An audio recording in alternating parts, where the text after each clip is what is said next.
Focus on your breath.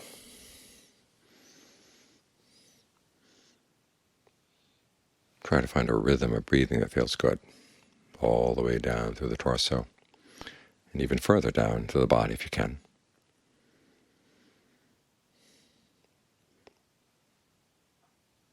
You want to give the mind a place here in the present moment where it can stay with a sense of ease and well-being, because the mind needs that ease and well-being. It's its foundation. Otherwise it goes running off with its thoughts,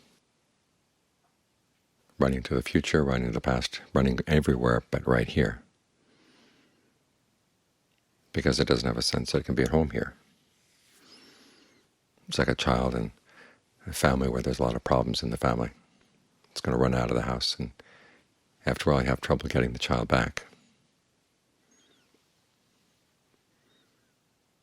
So make this a good place to stay, a good place to be. You can try deep breathing or shallow breathing, heavy, fast, slow, light.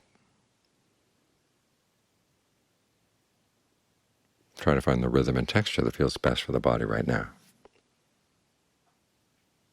and that feels best for the mind, a place where the mind can stay still but alert. It doesn't feel like it has to go running out after things to find some pleasure. There's some pleasure right here. And we need this foundation because, as the chant said just now, we're subject to aging, illness, and death. We haven't gotten beyond them. There's a passage in the canon where there's an old man who's been sick. He's recovering from his illness enough so he can come to see the Buddha. And the Buddha says, well, train yourself so that even though you may be sick in body, you don't have to be sick in mind. The man is pleased with the instructions, and he goes to see Sariputta. Sariputta asks him, what did the Buddha tell you? And the man said, well, the Buddha said to learn how to be not sick in mind, even though I'm sick in the body. And Sariputta said, well, what did he mean? The man said, I don't know. So Sariputta explains. He says here, if you're attached to your body, feelings, perceptions, thought fabrications, and consciousness, then as soon as these things change, you're going to suffer. As long as you see that they're yours, or that they're you, or in you, or that you're in them, you're going to suffer, because they're going to change. What you've got to learn how to do is not see yourself as in them, or not see them as in you, or see them as you, or to see that you're somebody who has these things. Then when they change, you're not going to suffer. It sounds a little abstract, but it's a very real sort of thing. If your body's ill, there's the fact that the body itself is ill, and there's the pain that comes with that. And as long as you're claiming the body as you or yours, or that you're in the body being attacked by the pain, or that the body is in you, then you're being attacked by the pain because it's inside you, then there's going to be suffering. So as long as you perceive things in this way, and you hold on to those perceptions, there are going to be stories around all this. Why is this body doing this to me? And what's going to be of my life?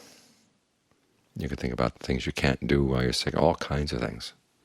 The possibility that the illness might be fatal, where's that going to take you? As long as you get tied up in these stories, you're going to suffer. So what you've got to learn how to do is pull yourself out of these things, and the first requisite is to get the mind into a good, solid state of concentration, so it can step back from all these activities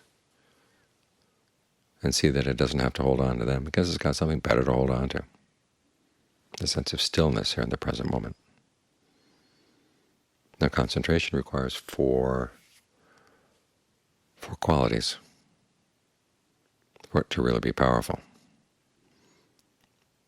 because the thoughts that come into the mind that are not skillful can be pretty powerful too, so you need something good and strong to fend them off. There's what the Buddha calls the four bases of success, which can also be translated as the basis of power. And it starts with desire. You have to want for this to work.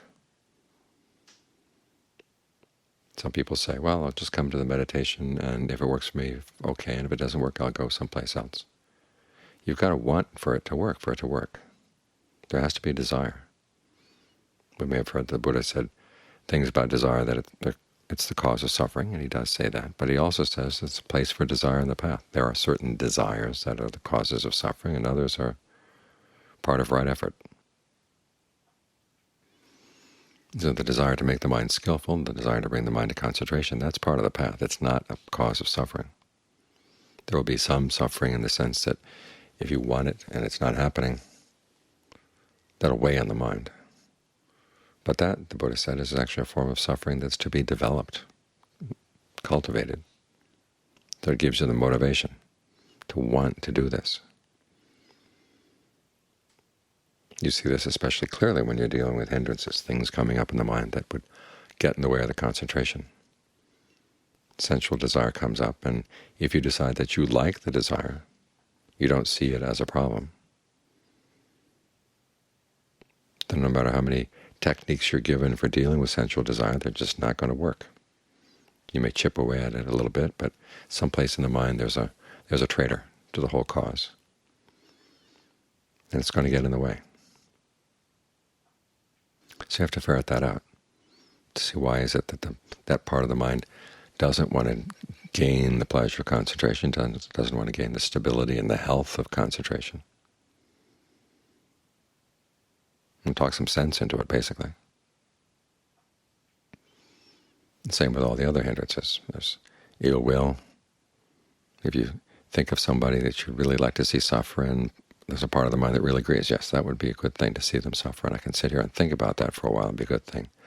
Okay, you don't really have a desire for concentration then. Your desires are going someplace else. These are becoming the desires for that cause suffering rather than lead to its end. When sleepiness comes on, it's all too easy for us to say, well, I guess I'm too tired tonight, I might as well just rest. Well, sometimes sleepiness is a ruse. The mind can do things to the body that make it sleepy, simply because it doesn't want to do the work. And so on down the line with restlessness and anxiety. Part of the mind says a thought comes up about the future, you're worried about the future. I've got to think this through, I've got to worry about this, you tell yourself. It's a sign you don't really desire the concentration. When doubts come up, and you decide that the doubts are strong enough to get in the way of the practice, why do you want to doubt? Why do you want to cut yourself off from the practice in this way? You have to ask yourself those questions, dig around a little bit in the mind, and then do what you can to motivate the mind so that it wants to practice. You can think about the dangers that come when the mind is not trained. You can see those pretty easily. Just walk into a hospital someplace or an old folks' home, and you meet up with people who haven't been training their minds, and they're really suffering intensely. And do you want to be in that spot? Well, no. Okay, we'll do the work now. This is something that's really positive. It strengthens the mind. It gives you something you can really depend on. Because there will come that time when, as I said, the doctors throw up their hands and say, well, that's all we can do. What are you going to do then? Well, you look for alternative medicine, but the alternative medicine doctors, they'll reach a point too where they have to throw up their hands. Ultimately, there comes a point where you're really on your own. It's just you and your mind. And if the mind hasn't been trained, it's going to cause you a lot of trouble. It's going to go latching on to some perceptions or latching on to some stories that they'll use to stab your heart. So you've got to train it so it doesn't do that. So when these thoughts of that sort come up, you can see them as something it doesn't want to get involved with, and it really doesn't get involved. That requires training. So you think in these ways to give rise to a sense of wanting to do the practice and seeing the value of the practice. Another one of the bases of success is persistence, that you really stick with it. This often means learning how to pace yourself. How much effort can I put in consistently? There are times when you need to put extra effort in because a particularly strong problem comes up in the mind. Other times the effort is a little bit more refined. But it's a matter of being willing to give time and energy to the practice, working on figuring it out. In fact, it's in the course of figuring things out, how to do things, how to get the mind down, that you get a lot of your discernment.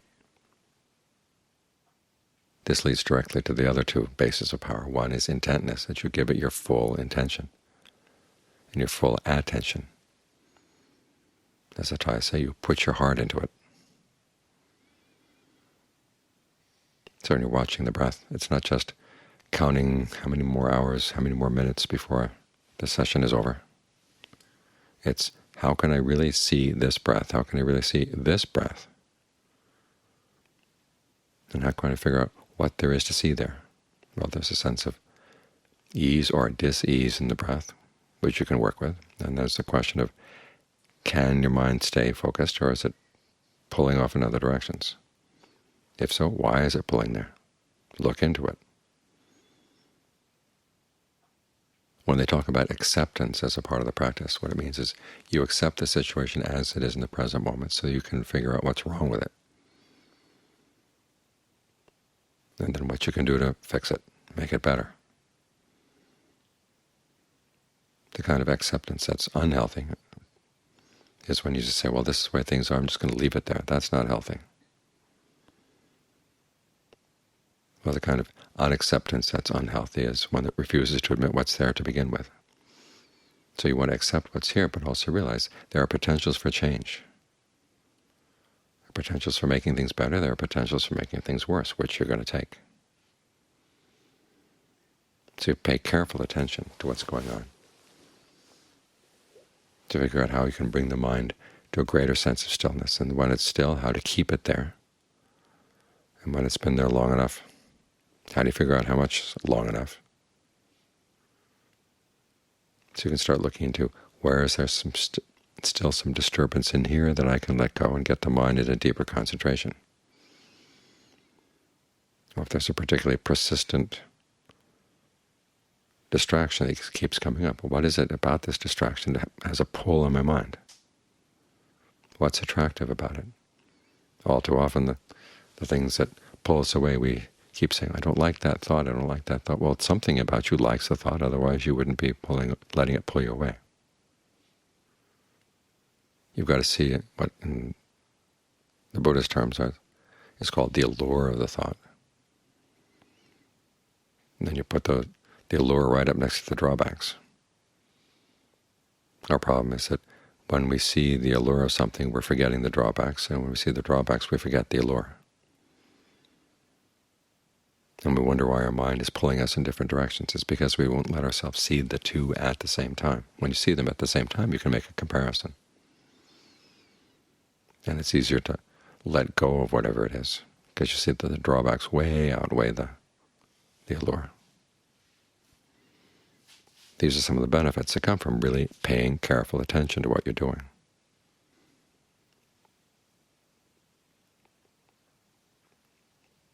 The last of the bases of success is circumspection.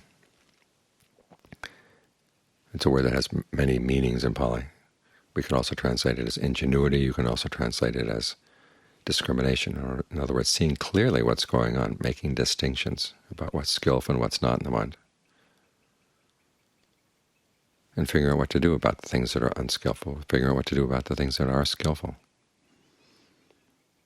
In other words, you bring your powers of analysis and ingenuity, because sometimes there will be techniques that you've heard that will be helpful, and sometimes you cannot think of a single technique that you've heard of that's going to help this situation, in which case you have to figure out your own. And you're encouraged to do this. As Ajahn Mahabua said, there are many times in the practice when you come up with a problem and you can't remember anybody telling you about this particular problem. You try to think, well, what are the basic principles for dealing with a problem of this sort? And if you come up with a solution, then even though it's not in the books, it still counts as Dharma.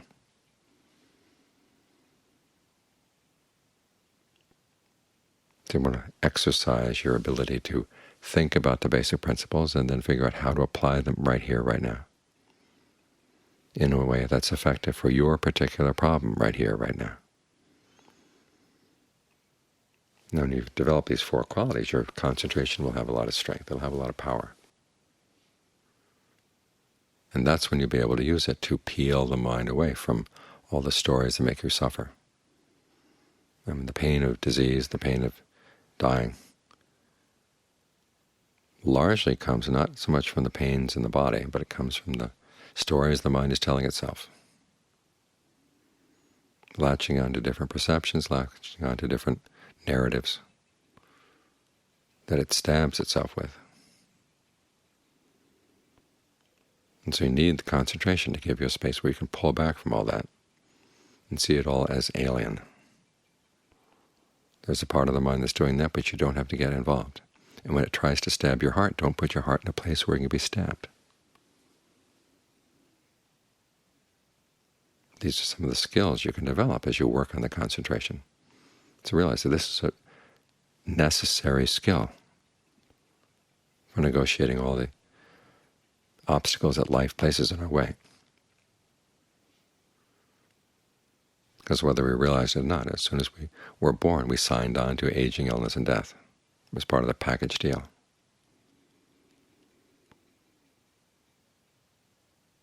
And so as these other elements in the package start appearing in our experience,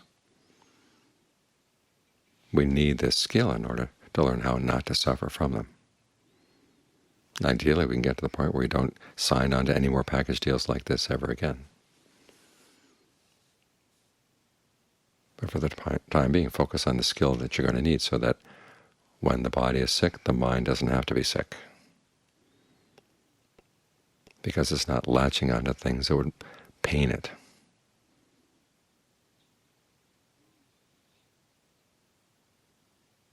That's one of the most important skills you can master. So here's your chance.